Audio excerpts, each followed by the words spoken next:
जिसकी 70% आबादी 2 वक्त की रोटी के लिए जूझ रही हो, और आप इतनी महंगाई में एक नए टैक्स लगा रहे हैं। ये टैक्स नहीं है, बेसिकली ये दोहन है। हम बिजली उपयोग कर रहे हैं, उसका भी पैसा दे रहे हैं। हम मोबाइल यूज़ कर रहे हैं, हम उसका टैक्स दे रहे हैं।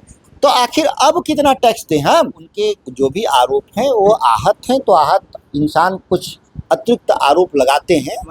आरजेडी सांसद सुधाकर सिंह हमारे साथ बातचीत करने के लिए हैं। पंचायतों में अब गाँव में भी कर वसूलने का जो सरकार ने कैबिनेट से फैसला लिया है, उसका आप विरोध कर रहे हैं क्या? मैं नहीं पूरा विरोध कर रहा है बिहार। गाँव तक ये बात थोड़ी अभी आधी पहुंची है, पूरा पहुंच जाने दीजिएगा। इसके बाद आपके देखेंगे कि कैसे लोग सड़कों पे उतरेंगे। जो सुअर चराने वाले, भेड़ चराने वाले लोग छोटे मोटे काम से जो रोजगार पाने वाले लोगों को आप टैक्स लगा देंगे। टैक्स पानी का देना, पीने का देना होगा, पटवन का देना होगा टैक्स, स्ट्रीट लाइट जलाने का पैसा का टैक्स देना होगा।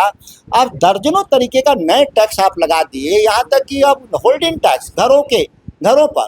ये क्या हो रहा है बिहार के भीतर? जिसकी 70% आबादी 2 वक्त की रोटी के लिए जूझ रही हो, और आप इतनी महंगाई में एक नए टैक्स लगा रहे हैं। ये टैक्स नहीं है, बेसिकली ये दोहन है। दोहन क्या है? भया दोहन है। आप समझ रहे हैं भया दोहन क्या होता है? रसीद जब जमीन का कटवाने जाते हैं तो 50 रुपये सरकार लेती है एकड़ पे, लेकिन कर्मचारी कितना लेता है उसका? 500 रुपया लेता है रसीद काटने का।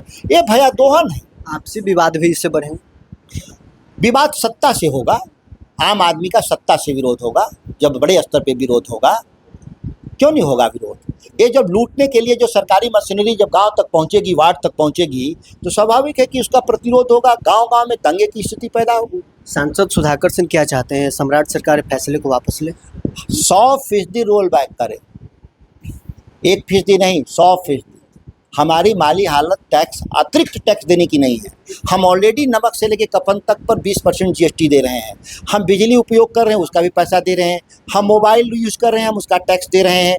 तो आखिर अब कितना टैक्स दें हम? आपके प्रवक्ता थे मृत्युंजय तिवारी, उन्होंने पार्टी के सभी पदों और पार्टी से इस्तीफा दे दिया है। कई गंभीर आरोप हमारे सीनियर लीडर्स बात कर रहे हैं उनसे, उनकी समस्याओं को हम सुन रहे हैं।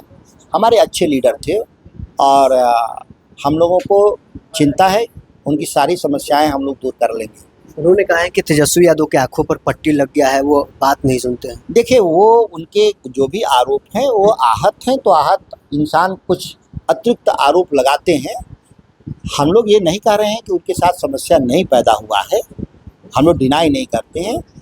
और जो आदमी जब गुस्सा में होता है, आहत होता है, तो कुछ ज़्यादा आरोप लगा देता है। तो हम लोग उसको इस पूरे मामले को सुलझाने का प्रयास कर रहे हैं। आरजेडी सांसद सुधाकर सिंह हमारे साथ बातचीत कर रहे थे। तमाम मुद्दों को लेकर क्या कुछ उनका प्रतिक्रिया था आपने सुना है। बहरहाल इस क्रम इतना ही, आप बने रहे नेक्स्ट के साथ।